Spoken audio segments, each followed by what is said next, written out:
Hey, good morning, everybody. We're going to start out today on a fun road trip with a pretty exciting destination. The problem is, I can't even tell you where we're at. We ran into someone a while back and made connections with a pretty well-known engine builder who has agreed to help us build Nathaniel's motor for his car.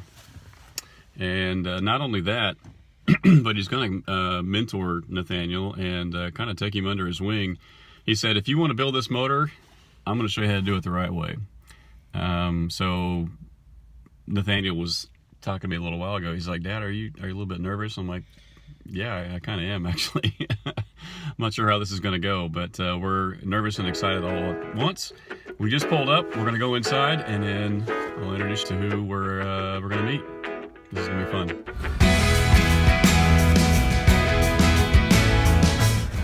So what is he having you do, bud? Line them up. Line them up. Tell you which side to go. Film the arrow that says front. Go To down the left. there. Yes. To the left. Okay. All right. It's an automatic or manual car? Automatic.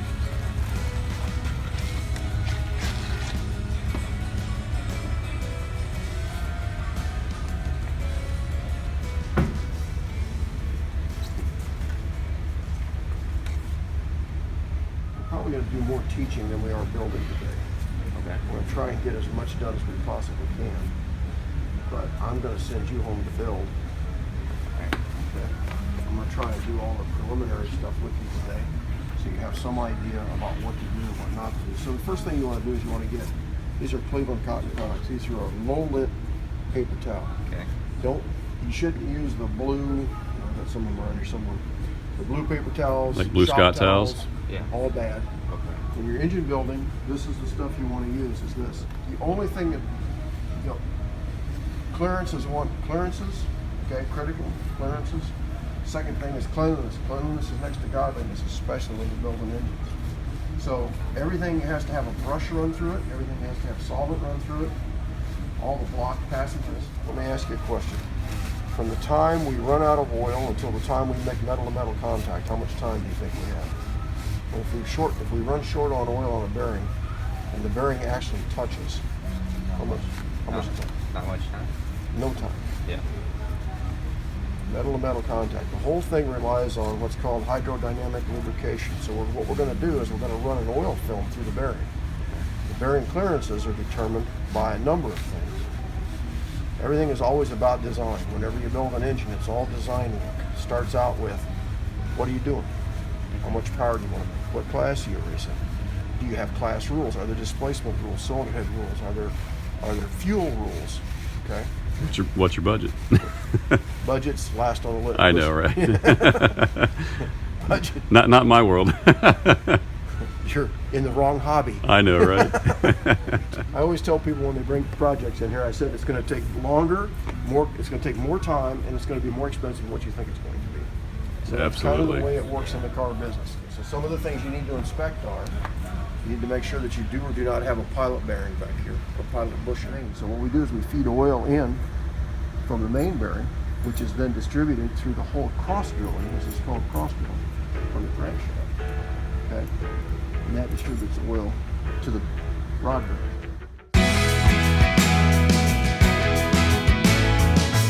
This is checking the radius curve. Okay. I'm going to say we're probably running a 5.6, pretty close, between right near 16th or 564. Okay. So on a race car, we might see them up in the 3/32 range. So instead of having a radius like this, Okay. we'll have a larger radius. Oh, wow, look at that. Okay. That's a big difference. Yeah. Okay. So you'll see a larger radius. But you got to remember the basic rule of race car parts is Latin for almost fits. Okay. All right. So the last thing we want to do is we want to check and see what the stroke is. Right now, this is a 350. Okay. Right? Is that correct? Yes. Okay. So we need to see where we're at here. And you can see it's going to unwind. Okay. Okay. So we're not to 5 yet. See it? Yeah. We're not hitting 5. We're less than 5. Okay. So we're 3, 5, 80. Okay, there's 3, 5, 8. Can you see that it looks shorter on this side and longer on that side? Yeah. Okay, it's offset. And the reason it's offset, whenever you see an arrow on a piston, the reason they offset them that way, there's 2 reasons they offset them. One has to do with valve clearance. They offset the pin slightly so that there's more area on half of the piston, from the center line up. There's more surface area on one side than the other. What that does is as it goes up, as the pressure builds on this longer side, it rocks the piston into the bore. And by doing that, it does it as the pressure builds. So it comes up under pressure as it goes up. And then when a combustion event occurs, it doesn't slap or knock. Okay, it's used to quiet the piston operation. Have you ever read a micrometer before? Nope. Oh, yeah, you're just a big old treat. Look at that. It's got everything already laid out there for you. I realize this is a little disjointed, but it's kind of like, I'm not sure where to go with all this. See, if we had all this under control, if you didn't live, a country mile away. I know. Sorry about that. That's all right. It's all right. I expect your father and you to move closer. I don't know why you people can't accommodate me. You got a standard micrometer, you got digital micrometers. Now, the first mistake most people make is they buy precision tools and then they don't buy the standards that go with them. And having a precision tool is no good to you unless you have the standards that go with it. Set that up for us to read 0.5505.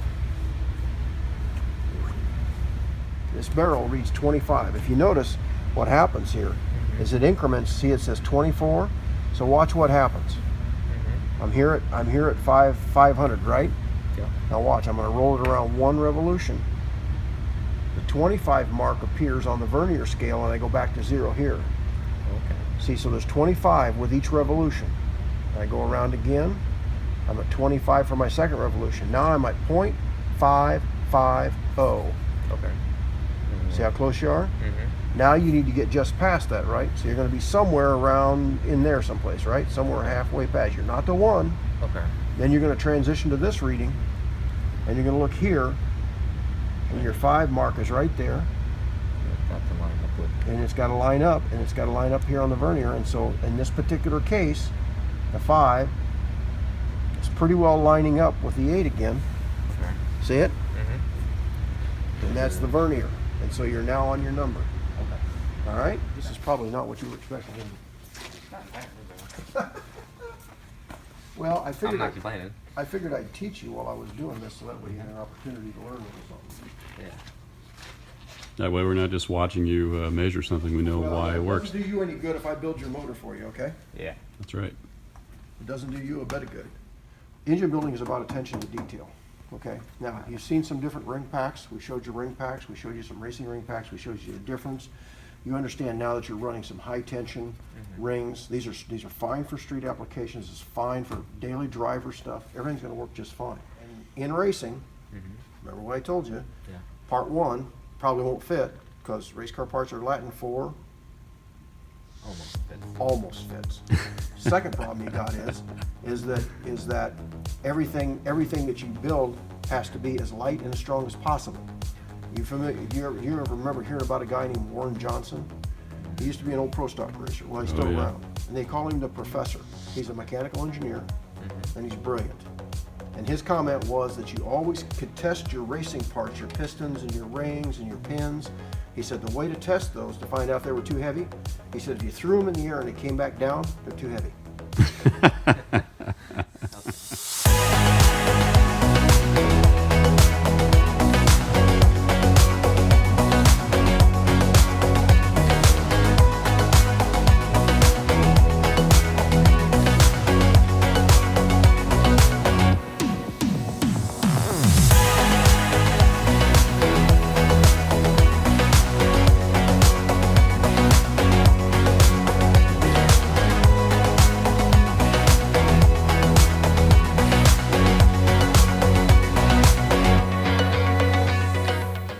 So with the surface tension, it may not flow into all the little areas that you really want it to, and you're not going to get an accurate CC reading. Exactly. See, no one ever told me that part about doing CC. Well, They just fill the thing up. yeah. Well, let me tell you how I learned. You want me to tell you how I learned all this? The hard way, like me. Yeah.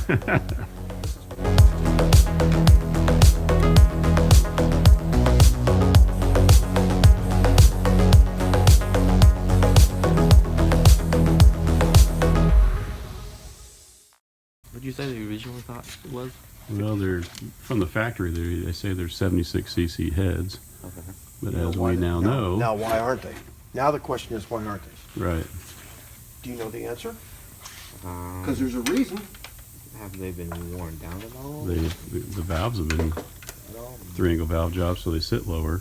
Is that part That's of it? exactly it. Okay. Hey, so what we just did is we just CC'd the heads, and I knew from the factory that these heads were 76 cc heads. However, what was interesting about that is I knew years ago I had a 3-angle valve job done on these heads, and so what that does essentially is set the valves lower down into the chamber, and what the actual CC, as measured just now, came out to be was 79.33. So now, and we've also CC'd the valve reliefs in my forged aluminum pistons.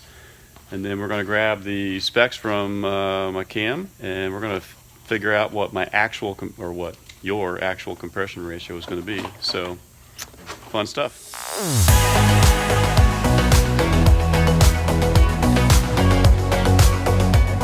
If you see shiny movement, metal transfer, Okay. okay, it's called fretting, Mm-hmm. okay? And that means the main caps have been dancing around.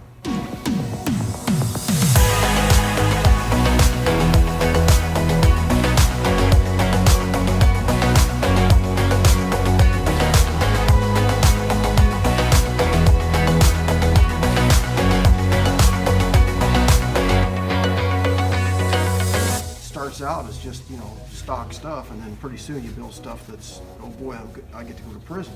You know, that's kind of what the whole goal is. We move from That's when the fun begins. yeah, we go from, you know, we go from just driving around, having a little bit of fun, to high-speed pursuit and you know, that kind of thing. Oh, you can do that in a stock motor too. Ask me how I know.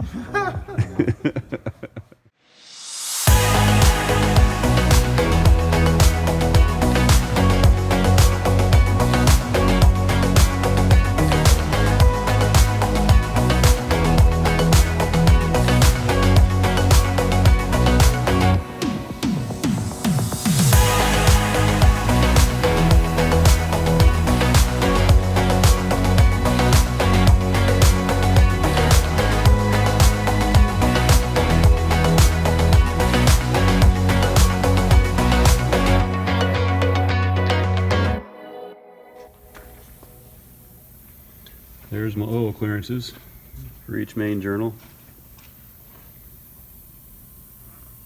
From what I can tell, it is a good thing I have a high volume oil pump, because I'm going to need it with some of those clearances. Okay, locating lug to locating lug. Okay? So lug to lug. Got it.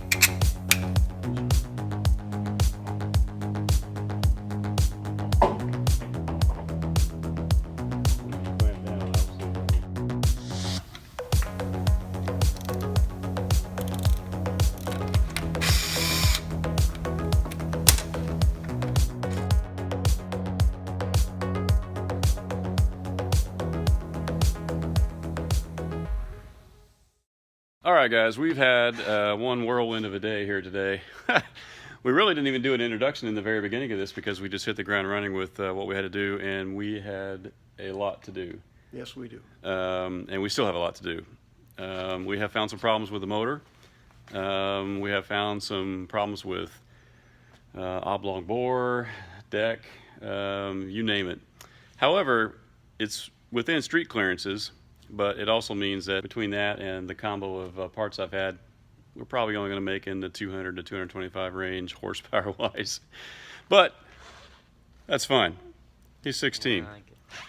We'll be all right with that. It'll be a good motor, good first motor, and we learned a lot today. My gosh. I haven't even edited this yet, and as I am thinking in the back of my head how I'm going to go back and try and somehow present this to you in some way that is meaningful, my head just about explodes because there was so much new information given to us today. Greg, you're a master at this. You really are. I appreciate it. And the wealth of knowledge you had that you were willing to share with Nathaniel is just, I'm eternally grateful for that. Nathaniel, dude, you don't know how lucky you are, man, to have somebody that was willing to do that for you. So tell him thanks, and at some point, we hope to be back here again. He's getting into race building season. We've only got less than 120 days till Hot Rod Power Tour anyway. We only have this and the rest of the car to get built. We've only got everything to do. Your timing is impeccable. Yes. Well, who would we be if we didn't wait to the last minute to get something done like most people? Right. Anyway, Greg, thank you very much. I You're appreciate welcome. it. My pleasure. And Pleasure for hopefully, in due time, we'll be back maybe for one more Yeah. visit to try to Yep. to get some of this together. If not, you've given us some great advice on what to do and at least how to get things prepped. And if push comes to shove, we'll get it assembled. But we would love to come back and see you again sometime. Sure, that'd be fine. We'll just have to get through the racing. We just have to get through the racing engines. I know. Hopefully, we're not going to be back here like the week before Power Tour. So I'd like to have it running, at least get some break-in miles before a 2,500-mile Power Tour. So, Oh, well, why not take a risk? well, Power Tour is a complete risk, I swear. Are you going to take 2 cars? No, we got friends. You got friends. We got friends. All right. So, and AAA. There you go. Perfect. All right, that's it for this episode, guys. We sure appreciate you watching, and hopefully we'll make some progress on this motor very soon, but take care. We'll see you soon.